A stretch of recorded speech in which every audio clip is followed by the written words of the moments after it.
Okay, so we are going to be starting the muscles of the lower extremity. So let's start the screen share here. And you'll go into the exam 3 info folder.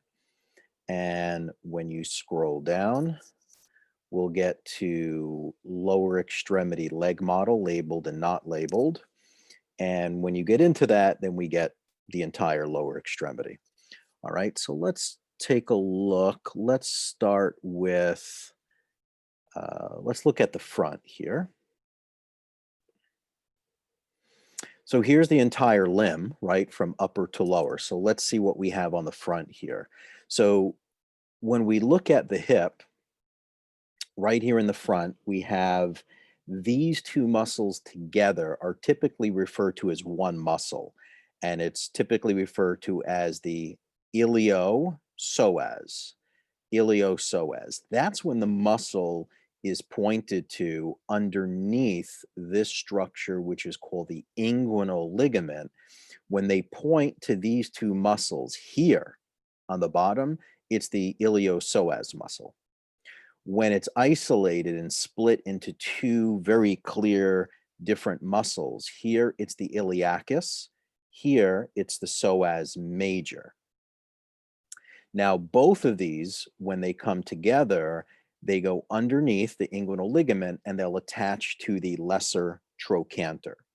And because it's a muscle that's in front of the thigh and in front of the hip, it is the primary hip flexor, meaning it raises your hip forward as if you're taking a step and you want to walk steps at the hip, you'll get hip flexion.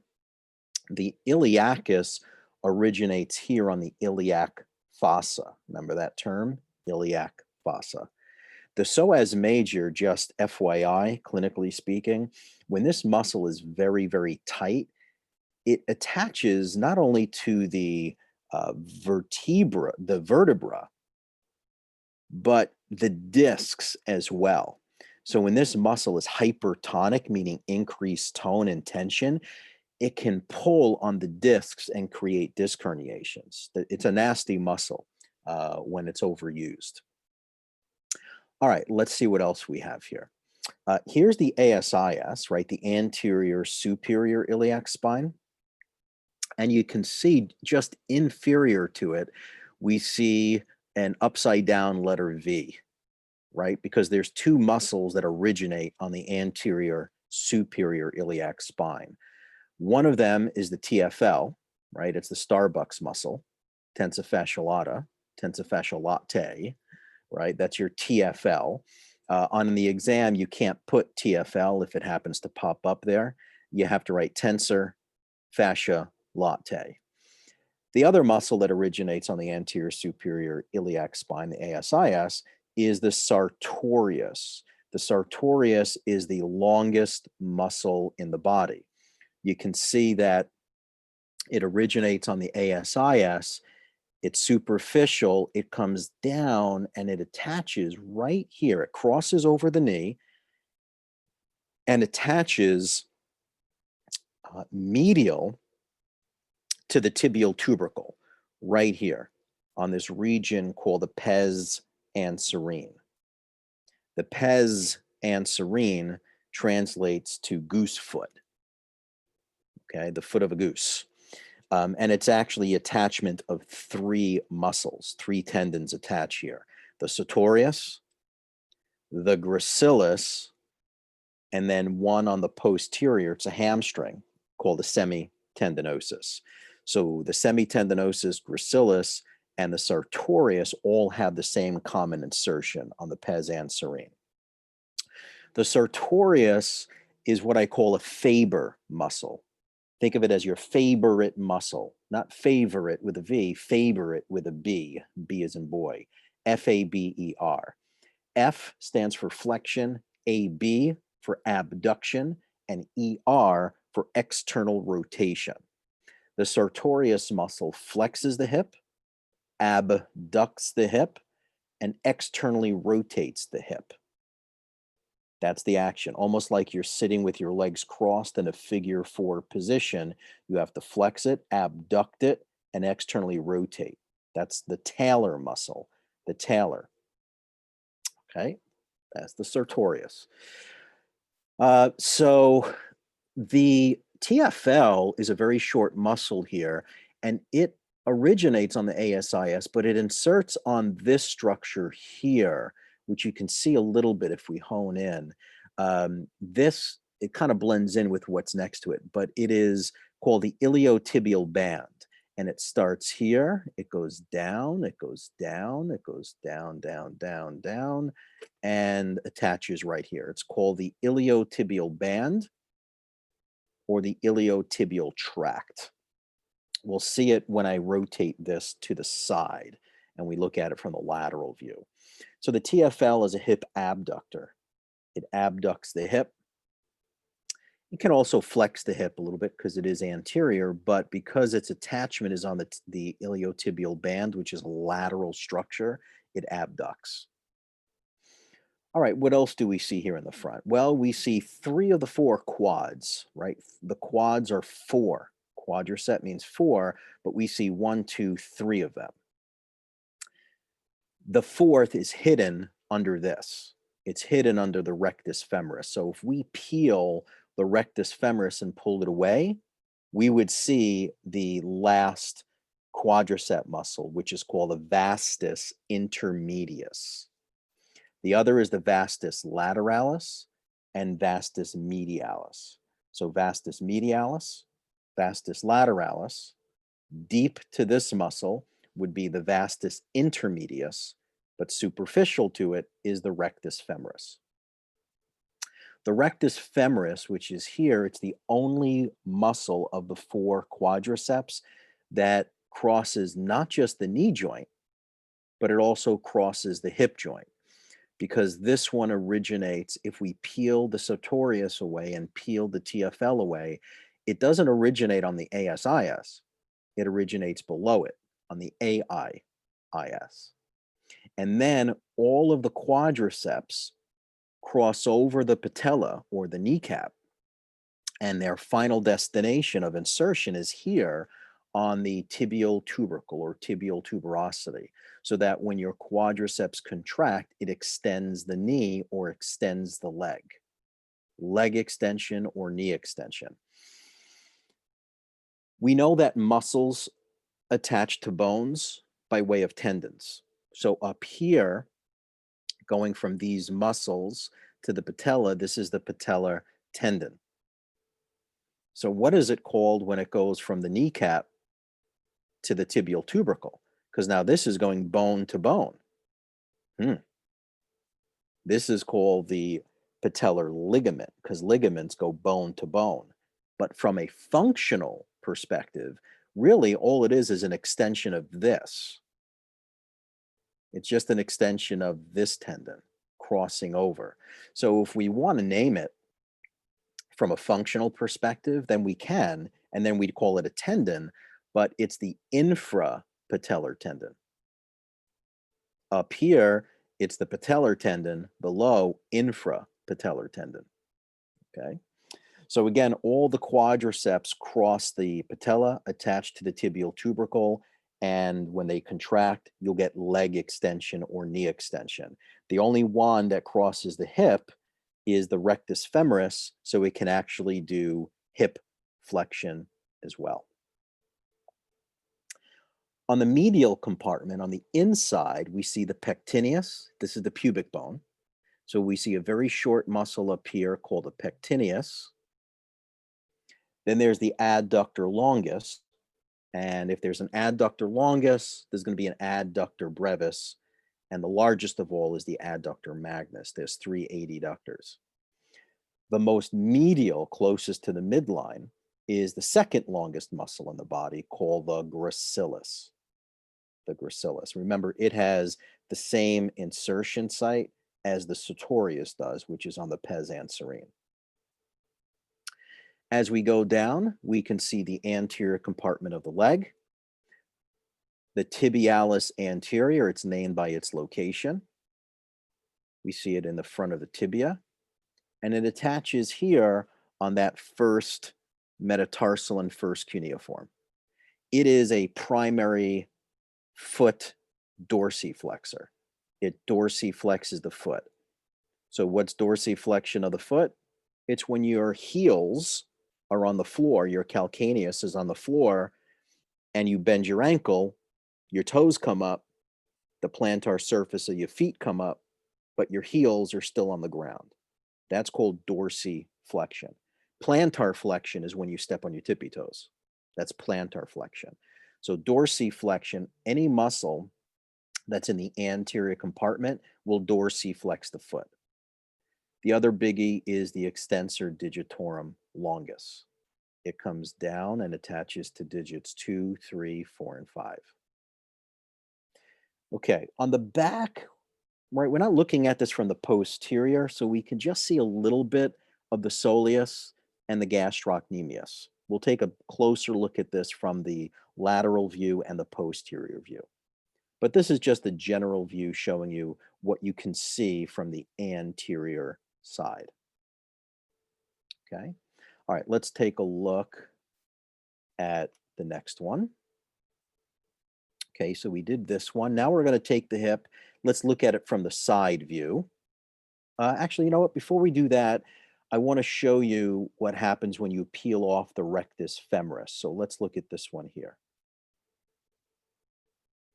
Okay, so this is still the anterior of the hip, and it looks a little bit different.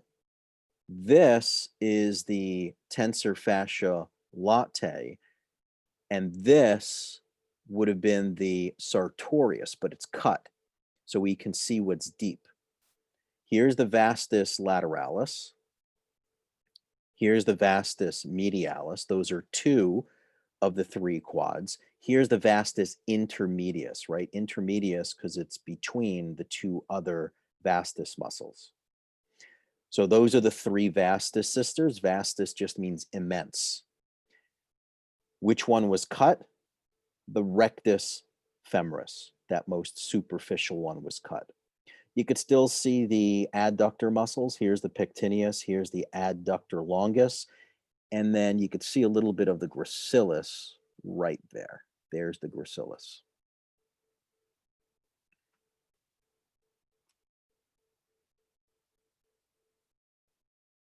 All right, let's look at the thigh and the hip and the leg from the lateral perspective.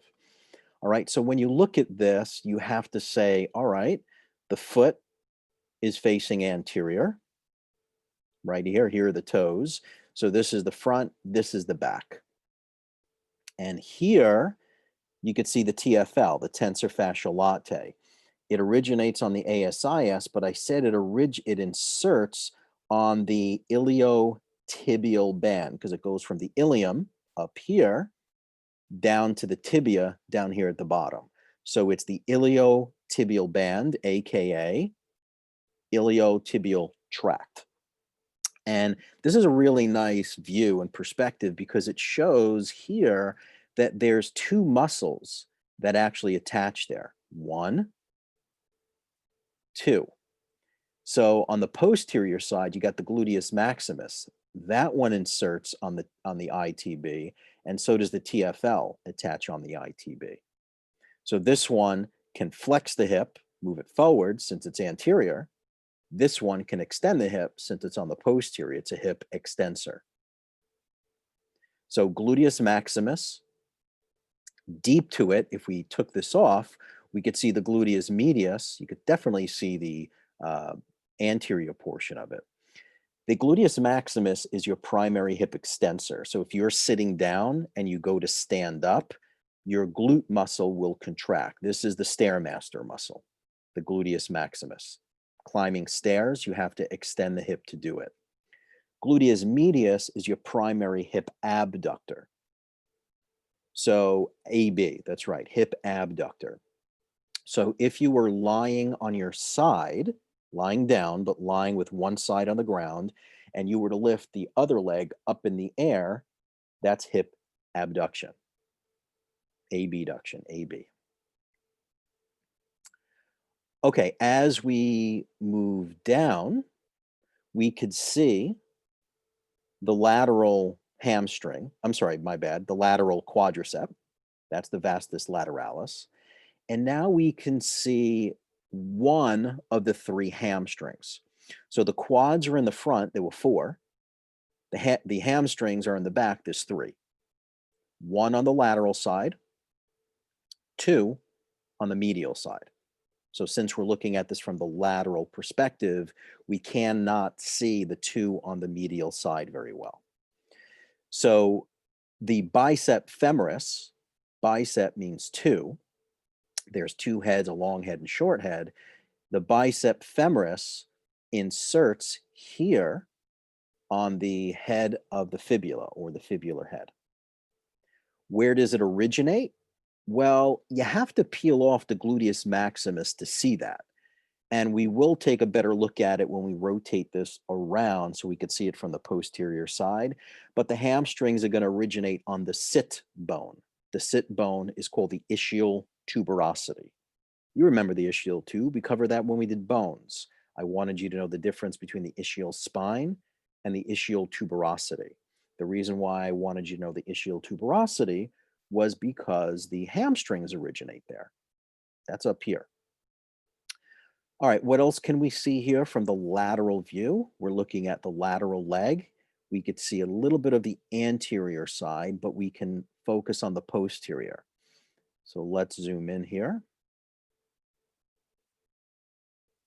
On the outside, we have the Fibularis Longus, which is superficial. And we could see the tendon come down here.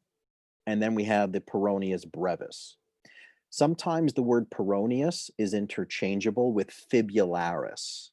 So you will see in certain books, Fibularis Longus, Fibularis Brevis, or Peroneus Longus, Peroneus Brevis.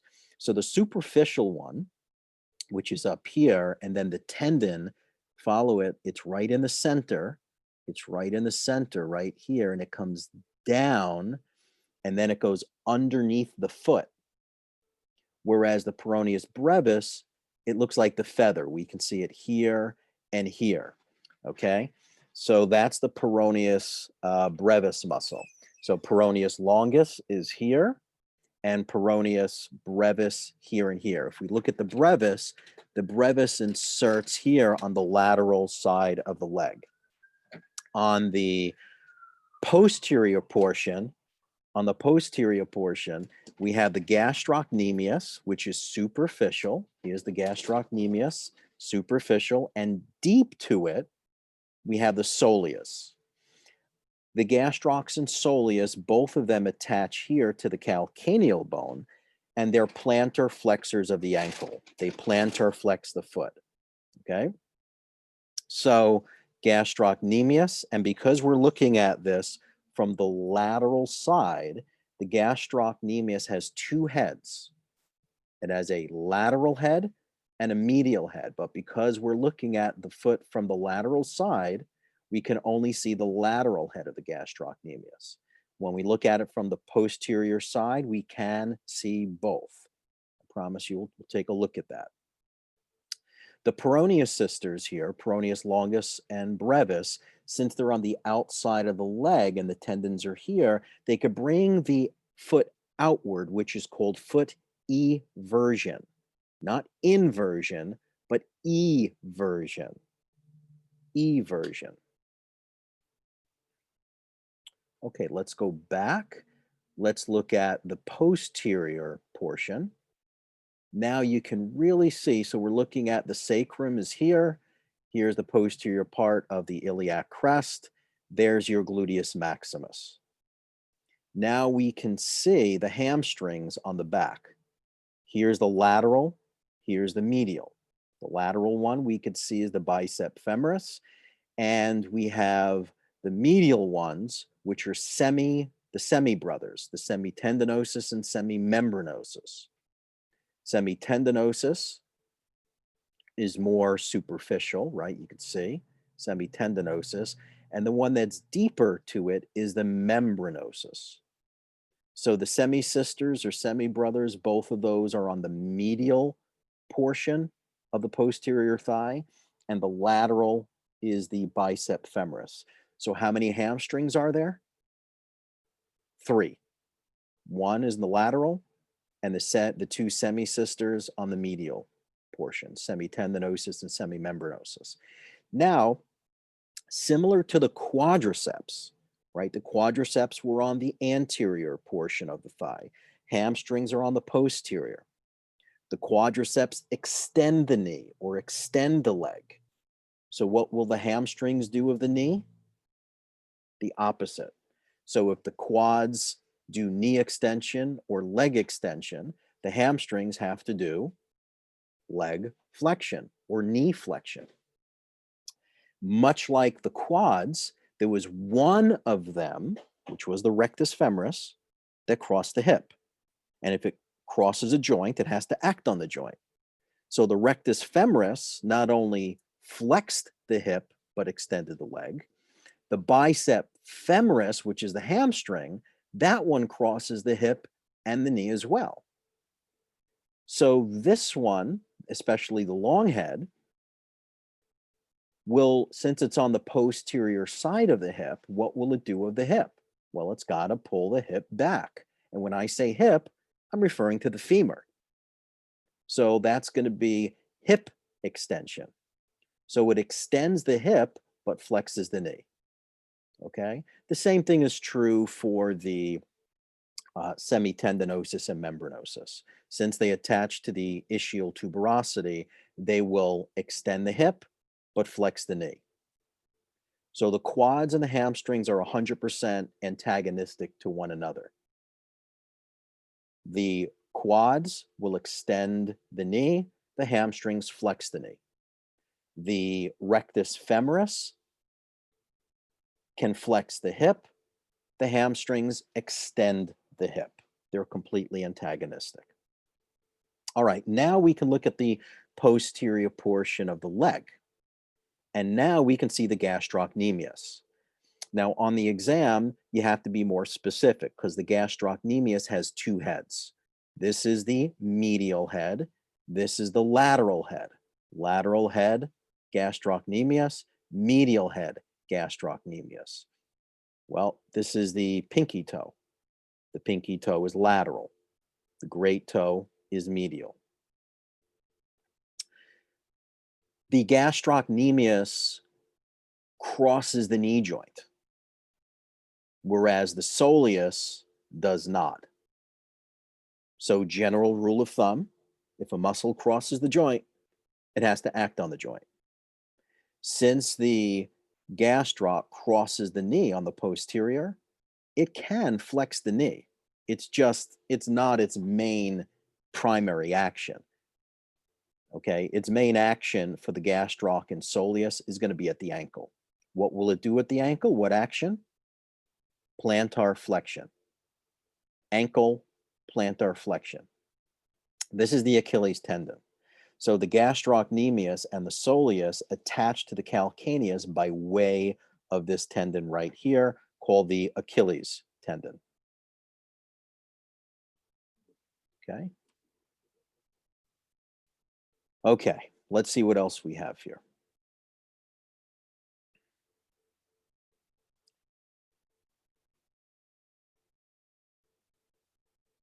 Let's look at we did this. Let's look here. Okay, you guys still with me? Yeah.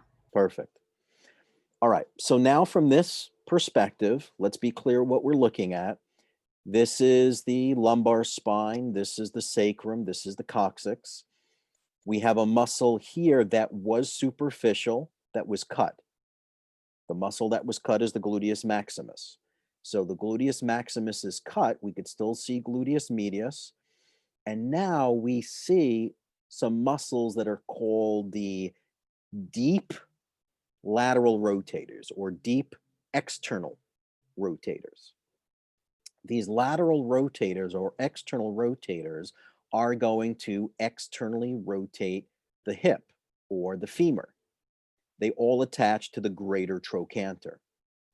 So based on the direction of these muscle and muscle fibers, when you go from origin here and inserts, it's going to rotate the greater trochanter externally, which points the foot and flares the foot outward, kind of like a clown walking with the feet rotated outward. You can kind of visualize that. The yellow structure right here is called a sciatic nerve. It's a landmark nerve. It's the largest nerve in the body. And the reason why it's important is because the muscle just above it is the piriformis muscle. Okay, piriformis. It's spelled P-I. I don't know why there's a Y there, but it's P-I-R-I-F-O-M-R-S, piriformis. It originates on the anterior sacrum and attaches to the greater trochanter. Okay, there are other lateral rotators as well. The one that's the most inferior is this one here called the Quadratus Femoris. Okay. The lateral rotators are referred to as please go quietly muscles. And if you take the first letter of that sentence, please go quietly, the P in please is piriformis. Go, G-O, the first G is gemellus superior, the O is obturator internus. Please go, but there's another go, G-O, gemellus inferior, and then there's an obturator externus, which you can only see from the anterior side.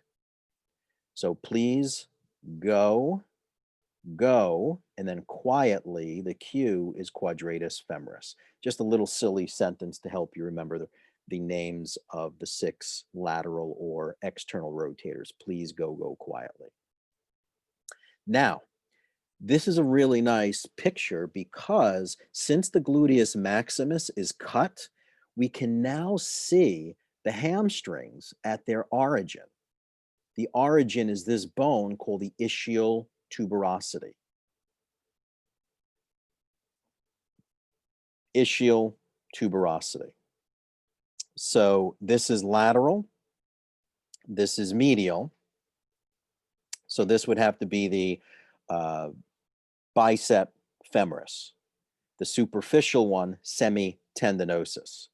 And if we moved further down and deeper, you could then see the semimembranosus. Okay. Again, Gluteus Medius is a hip abductor. Piriformis, hip external rotation or hip external rotator, as all of these please go quietly muscles do. They're all hip external rotators.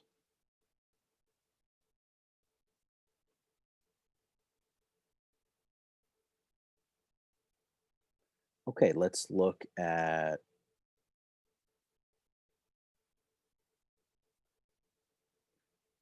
the inner portion. I don't think we did this one yet. So let's look at the medial side.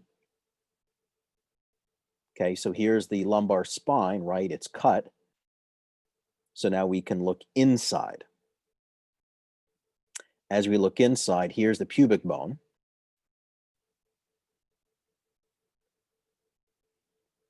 This is medial because look, here's the great toe, which is the inner toe. So we're looking at it from the inside. So you can see your adductors on the inner thigh.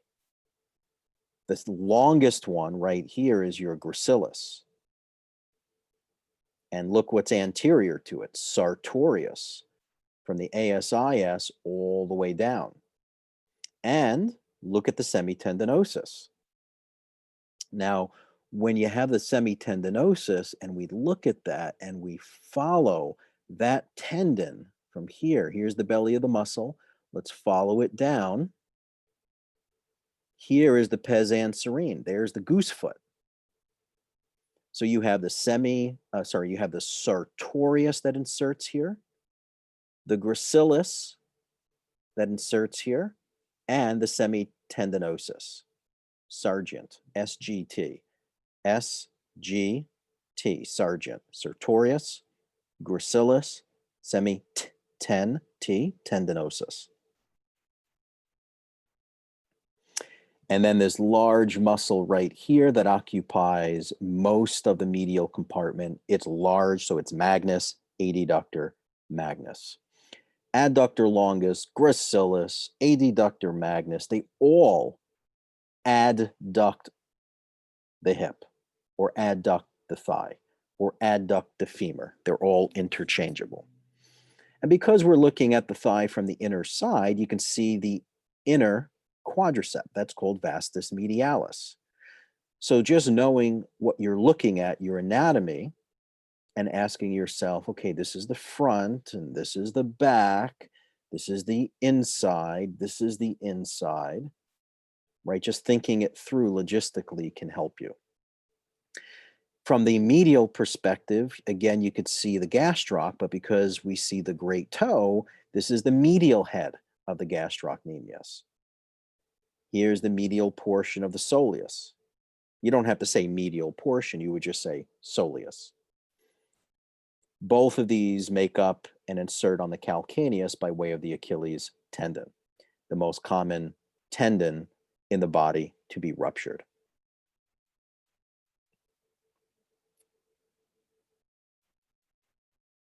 Okay, so we did that. We did this. Let's make sure we did this one. Okay. Here's the sacrum. Here's the gluteus maximus.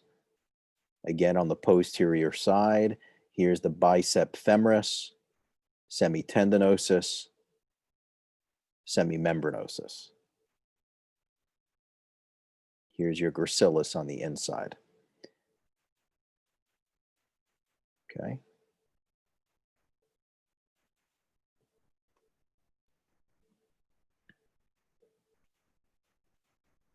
Let's look at the lower leg. Okay, so lower leg, anterior side. This is called the dorsum of the foot. It's the top of the foot. The largest muscle and a powerful dorsiflexor is the tibialis anterior. It's very medial on the anterior side. It goes from the anterior tibia. If you follow it down, it kind of goes to the inside of the foot to that first metatarsal and first cuneiform. It's a powerful dorsiflexor of the foot. So foot dorsiflexion or ankle dorsiflexion. But because it goes to the inside of the foot, it's a foot inverter. Foot inversion is when your foot is planted on the floor and you roll your foot in, right? So that the outer side of your foot is on the ground, but the medial arch is lifted up. That's called foot inversion. In the front of the leg is the extensor digitorum longus. If we follow the belly of the muscle and we follow it down, it will have tendons going to the second, third, fourth, and fifth toe. That's the extensor digitorum longus. And on the outer part of the leg, we can see the superficial Peroneus longus. Okay, you can see a little bit of the tendon here, but again, not the best view to observe a muscle on the outside of the leg, but you can see the belly of it. The tendon, you would have to rotate this all the way around so you can see it on the lateral side. Let's look at it from the lateral side now. So now we can see the extensor digitorum longus.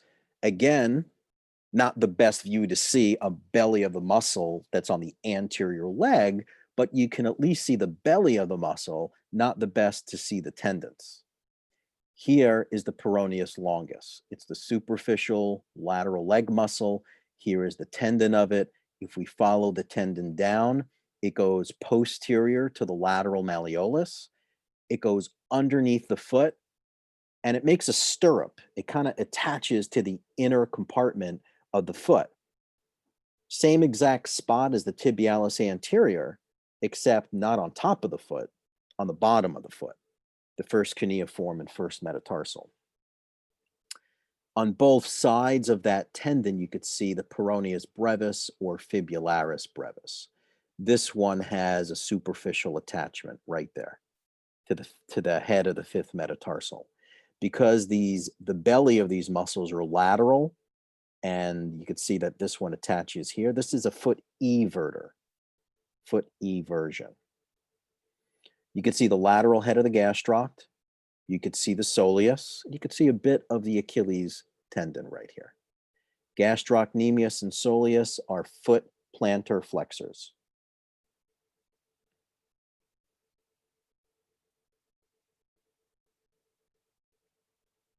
Let's take a look at the same view, but now what we're doing here is the great toe. So right here, what they took away is the gastrocnemius medial head, okay? So the arrow that's pointing to here should really be here, right? Because the arrow is pointing, this is the lateral head of the gastroc. What was removed was this, which is the medial head of the gastroc. When you take that away, you can see what's deep to it. It's this large soleus. It's a powerful ankle or foot plantar flexor. And it doesn't cross the knee like the gastrocnemius does. So it's a strong, powerful foot plantar flexor. And this is something that's important to know from a therapeutic standpoint, is when we're trying to rehabilitate the foot plantar flexors, we can do it differently. So people do calf raises, and sometimes calf raises are done standing with the knee extended, and sometimes people can do them seated with the knees bent. And the reason why we help rehabilitate people both ways, with the knees extended doing calf raises and the knees bent doing calf raises, is to take out certain muscles and to isolate certain muscles. Since the soleus doesn't cross the knee joint, but the gastroc does, when you bend the knee and keep the knee flexed, you're isolating the soleus. When you do it with the knee extended and you're plantar flexing the foot, you're recruiting the gastrocnemius. Muscles can't be effective at both joints that they cross at the exact same time. So with the leg or knee in the extended position, the gastrocnemius is very strong. When you bend the knee, since the gastroc crosses the knee and bends the knee, and you then are isolating the soleus muscle, okay?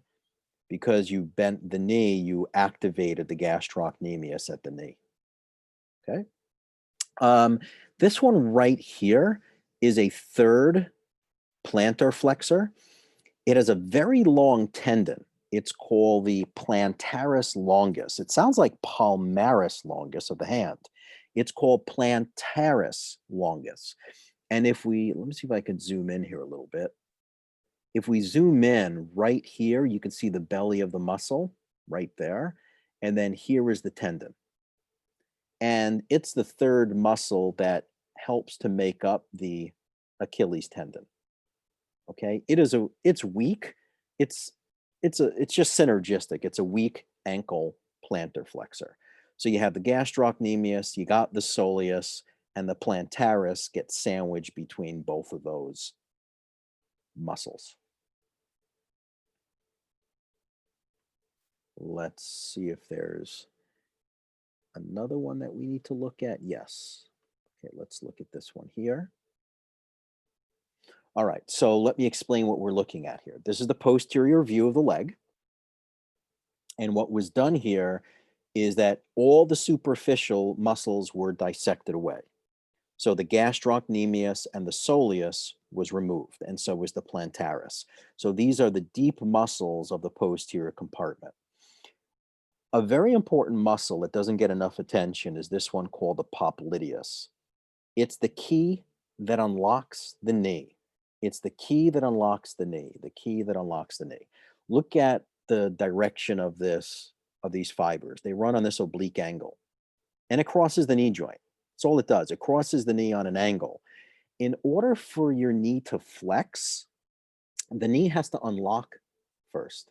And in order for the knee to unlock, the tibia has to medially rotate just a itsy bitsy bit. By having the tibia medially rotate or internally rotate just a tad, that subtle and slight rotation of the tibia unlocks the knee.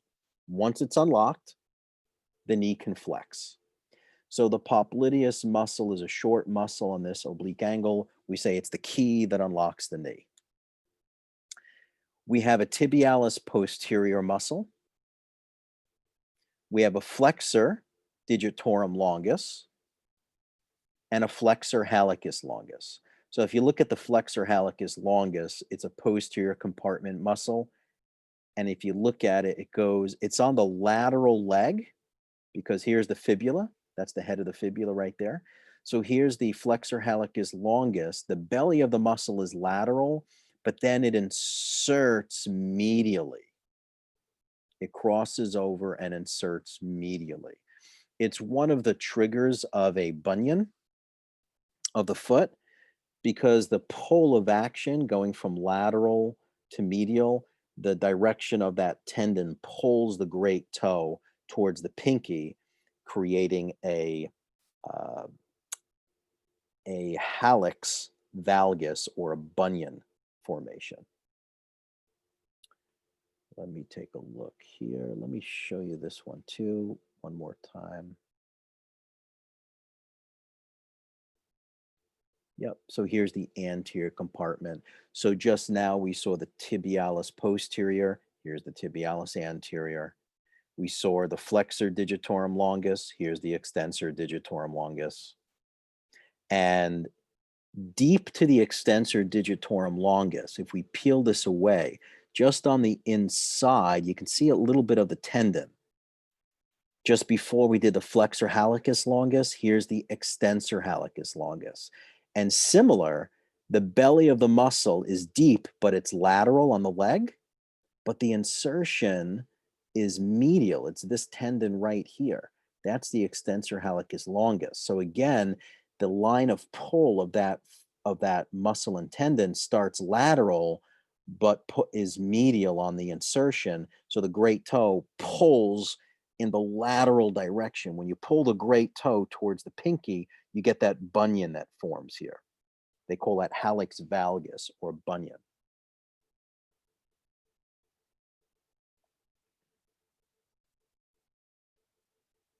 Okay.